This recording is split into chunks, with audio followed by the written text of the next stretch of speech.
Hi, it's Stacy with Bridges 52.7, and I want to take a few minutes to talk about The Wild Robot, which was so fun. I loved it so much. I can't even tell you.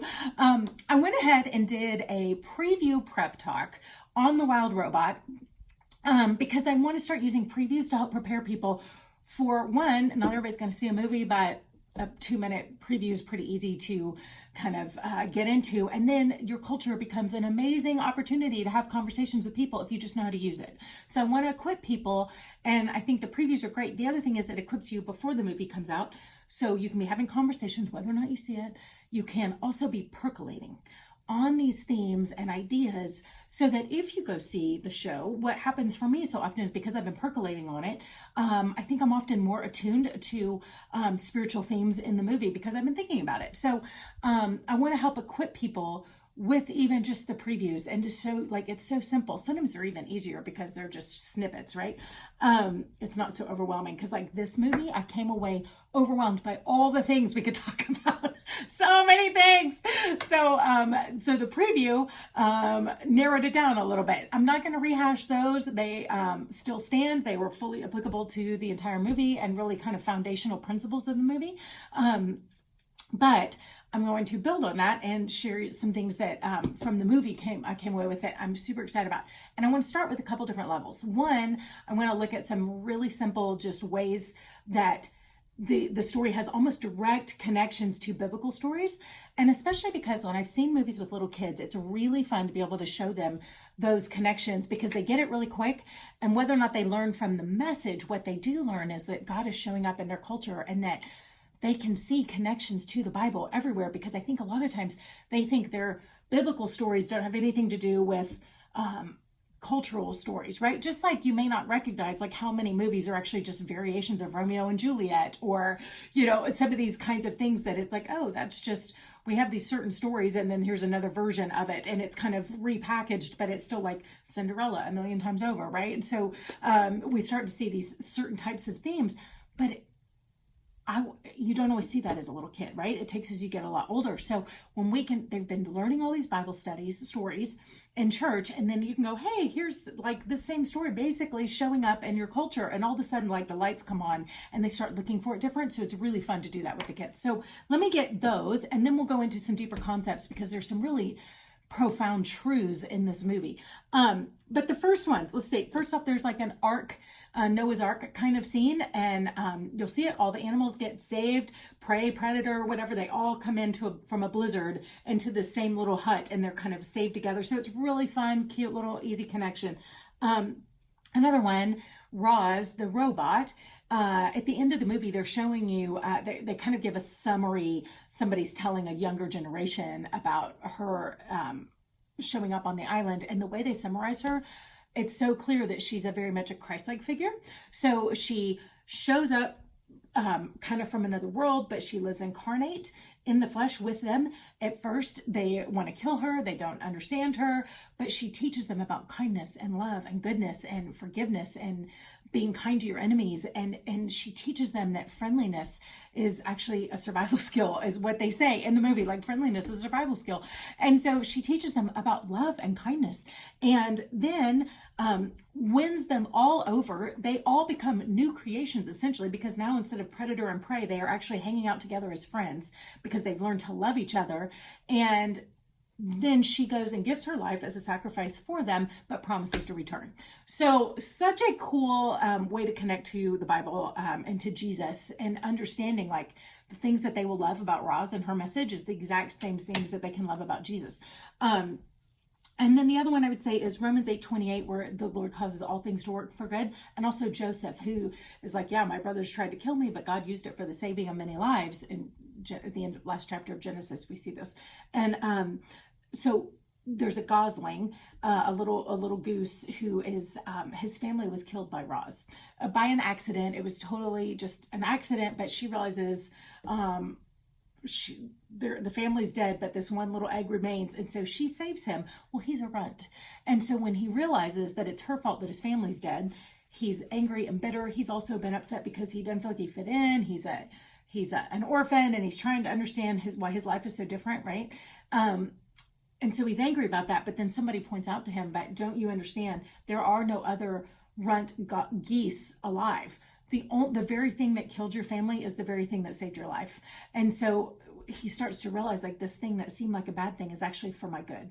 And not only that, but all of the things in his childhood that he thought made him odd and different, again, we see like how beautifully the Lord uses those things, or say the Lord, the storytellers, but that it's all becomes the very things that are the tools by which he is able to help the other geese survive and make a difference in the world. It's the very thing that people love most about him later are the very things that initially he's ashamed of and picked on and embarrassed about, right? So Romans 8:28, that God works all things together. And again, I would compare that to Joseph and the Gosling, I think have a lot in common. So lots of just very straightforward kind of connections. But let's go just a little deeper. At the very beginning, the opening scene, you're looking at the world and you're seeing the beach and these otters, but then all of a sudden it zooms out and you realize you're inside the eyes of the robot and you're looking out through her perspective. And I love that because I think that set the tone for the whole movie. You could have started that movie a million ways, but it was such a, it was a great way to open it, but it really set the tone emotionally for this idea of, we think we know things, but then we realize we're looking through our own perspective, and like learning to see through someone else's perspective is such a theme. So I just thought that was pretty cool. So she shows up and she is like, I need a purpose. Somebody ordered me. She didn't realize she was like shipwrecked and lost. And anyway, so there was an accident. But she is believing she's been shipped somewhere to be, because someone ordered her. So she's like, who ordered me? And how do I help you? And there's no obvious taker. So she's going around, how can I help you? How can I help you? She's trying to help all the animals. And it's hilarious because they do not want her help. They don't know her. They don't trust her. They don't like her. And, which again made me feel like, how often is God going, I just want to love you. I just want to help you. I have all these solutions. And we're like, we don't always trust authority figures, right? So anyways, she's reaching out, but this was profound to me. She realizes they do not want, that the way she's trying to help is not helping and it's not well received. And so instead of continuing to just feel superior and I must help you, she sits back and says, okay, activate learning. And she spends seasons. And I love that it's not quick. I mean, it's seasons that she starts just sitting still and watching and paying attention and learning the world around her, putting aside all that she thought she knew about it. And even when sometimes she was right about what needed help, but it didn't matter. Like, she learns. And there's a book out called When Helping Hurts, which was profound. It's so fantastic, but it talks a lot about how sometimes we think we're helping and sometimes it's just misguided. And sometimes we would do well to sit back and be willing to learn from the very people we're trying to help first, right? And see like what would actually be helpful to you. What do you want? Or what do you need? Because there's levels of things, and we may see like the thing that seems most urgent, but miss that there's an underlying issue that needs to be fixed, or this won't really make a difference long term, right? It's temporary band-aids, but without the foundation being fixed, it doesn't matter. So the book does a great job explaining some of those things. But I will say that this movie, it didn't go into all of that, but what it does do is remind us that sometimes we are maybe well-intentioned, but it can seem so patronizing, and sometimes it's just there's wisdom in stopping to learn and to hear and to see and ask, like, what do you want from me, instead of forcing myself and my help on somebody, right? So sweet. And I will especially say that I love the body of Christ, but I have seen this so much in the body as we come in so convinced that God is the answer, and that might be right, but sometimes we're not asking the right questions. And so we're coming and forcing an answer on people without understanding, like, what do they really want or need from us first? And sometimes we've got to meet them where they're at, right? So I just think there's a beautiful lesson for that in us, not just as Christians, but just as humans, and not to throw anybody under the bus. And especially not the church, because I love the church, but I do think that we have not always got this right. History would support that. So anyways, okay. Then there's another really interesting part. There's three main kind of enemies that Roz faces right off the bat. And it was really striking to me to pay attention to this, because I think there's a message here, and she overcame the way she overcomes these and all of that, but is really with love and kindness. But I just feel like there's an important point not to skip over, that there's three kinds of challenges that she faces. And the one is from the masses. And it's all these raccoons show up, and they're kind of nameless faces. Like, it's just, they all look the same, but it is the sheer volume of attack is exhausting. And I think there are times in our life when we will face the volume of stuff, whether it's the masses of people or it's the volume of social media and emails and accounts and, all this stuff. Like, I just feel like I get snowed with volume all the time, and the enemy is in that. So he knows our weaknesses, and I think he will often come at us with we just get barraged, right? Like, I mean, it's just there's a better term for that. But anyways, the masses, the volume of stuff. So that is one of the enemies that she faces. The next one is actual predators. The masses may or may not be against you. In this case, the raccoons were trying to kind of playfully take from her, but the bear is like a full-on predator. Like, the raccoons are just nuisances, right? I mean, they're mischievous, but they're not trying to eat her. They're just like messing with everything, and it's exhausting, right? Because we deal with that. But then the predator, the bear, is like, I will kill you, kind of a thing. It's a whole different kind of level of attack, right? But there's only one. It's a different kind of attack. But very much shows that there are different things that she has to face. And then the last one, and this is, I think, the one we mistake the most, because we see the bear and we go, oh, that's scary. But the last one was her own kind. And she immediately trusts a robot. She said, oh, you're here to rescue me, so you must be a friend, and you're like me, and you're where I came from. So she's rescued by her own kind, but that ends up being the most dangerous attack of all. And again, whether that attack comes, because here's the thing, the masses and the bear, the predator, they all became her allies and her friends because she won them over with kindness. I think it's very interesting that we don't really see the verdict on the robots yet. She does still try to win them over, and for Jesus, it was the ones who were most like him. It was the other religious people, right, who would say they were on his team, but they were totally against him. Again, very much a Christ figure in this.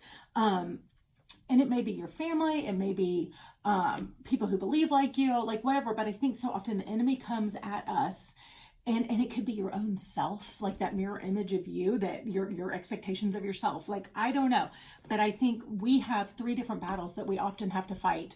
And one is against the masses or the volume of stuff. One is actual predators. And the other one is the things that seem like our allies, our friends, maybe our background, where we come from, the things that are familiar to us, that the enemy will use all three of those to take us out.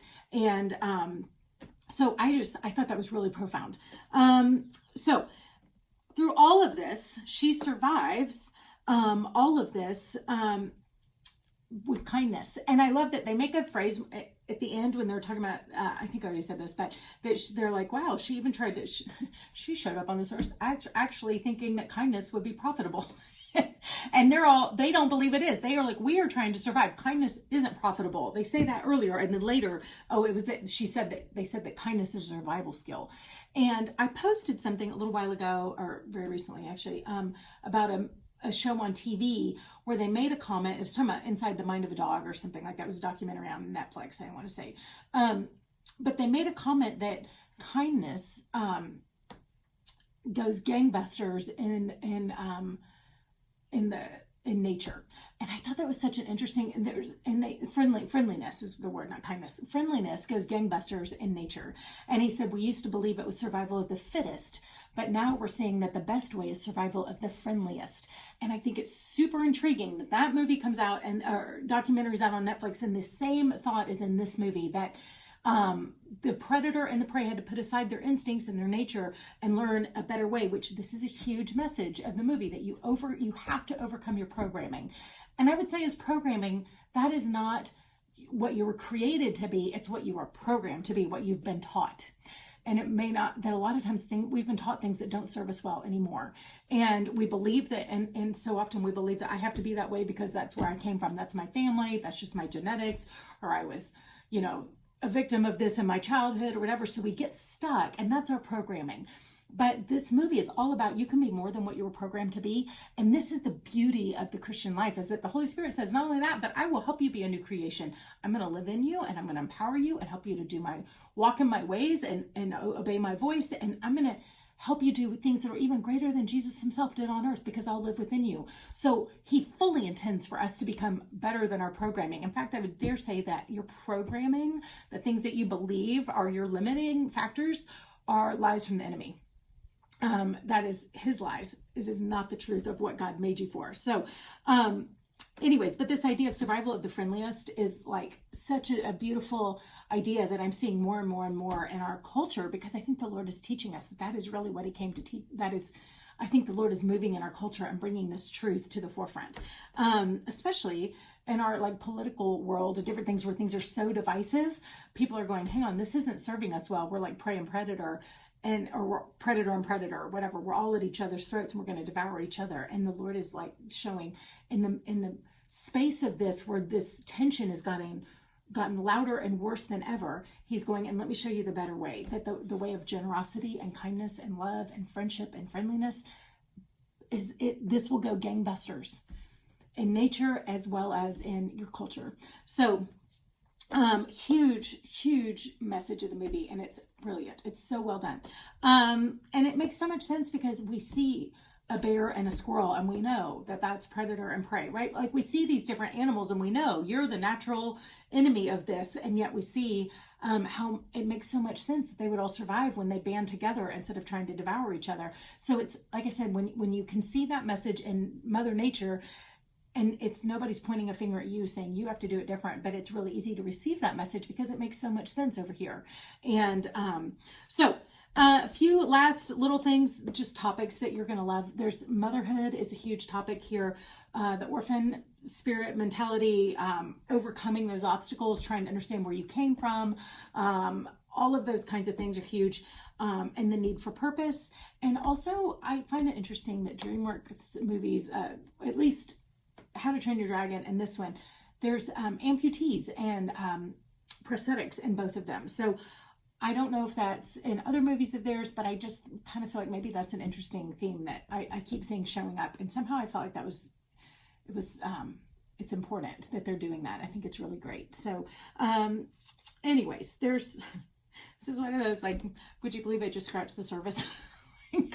I could go so much deeper, but it's almost 18 minutes. So I'm going to sign off and hope that I gave you enough to work with without totally drowning you in all the things.